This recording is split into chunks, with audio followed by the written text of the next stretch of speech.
गरीब किसान की कहानी। एक छोटे से गांव में रमेश नाम का एक गरीब किसान रहता था। उसकी पत्नी सीता और उनका एक बेटा मोहन तीनों मिलकर एक छोटी सी झोपड़ी में रहते थे। रमेश के पास थोड़ी सी जमीन थी जिस पर वह खेती करता था। हालांकि मेहनत बहुत करता था, लेकिन जमीन से बहुत कम उपज होती थी, जिससे मुश्किल से ही उनका गुजारा हो पाता था। एक दिन रमेश अपनी फसल को लेकर बहुत चिंतित था, क्योंकि मौसम खराब हो रहा था। उसने अपनी पत्नी से कहा, सीता, अगर इस बार भी फसल खराब हो गई तो हम क्या करेंगे? पहले से ही हमारे पास खाने के लिए कुछ नहीं बचा है।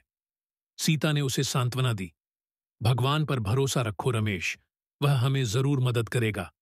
हमें अपने कर्म करते रहना चाहिए और बाकी सब भगवान पर छोड़ देना चाहिए। लेकिन रमेश का दिल भारी था। वह खेत पर जाकर अपनी फसल को देख रहा था और भगवान से प्रार्थना कर रहा था, हे भगवान, मेरी मदद करो। मेरे परिवार का पेट भरने का यही एक सहारा है।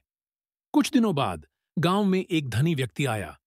उसने रमेश से कहा, मैंने सुना है कि तुम एक ईमानदार और मेहनती किसान हो। मैं अपनी जमीन पर खेती करवाना चाहता हूं और मुझे तुम पर भरोसा है। क्या तुम मेरी जमीन पर काम करोगे? रमेश को यह सुनकर बहुत खुशी हुई।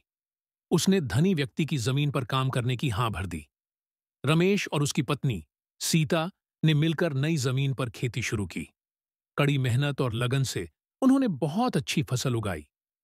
फसल काटने के बाद धनी व्यक्ति ने रमेश को उसकी मेहनत का उचित मेहनताना दिया।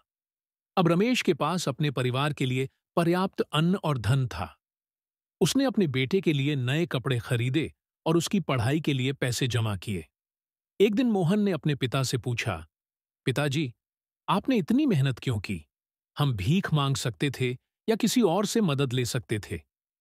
रमेश ने मुस्कुराते हुए कहा, बेटा, मेहनत और ईमानदारी से कमाया हुआ धन ही सच्चा सुख देता है। दूसरों पर निर्भर रहने से हम कभी भी अपने पैरों पर खड़े नहीं हो सकते।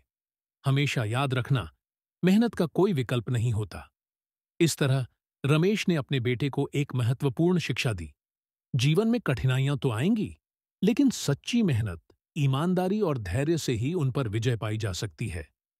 यही कहानी की सीख है कि जीवन में मेहनत और ईमानदारी सबसे महत्वपूर्ण गुण हैं।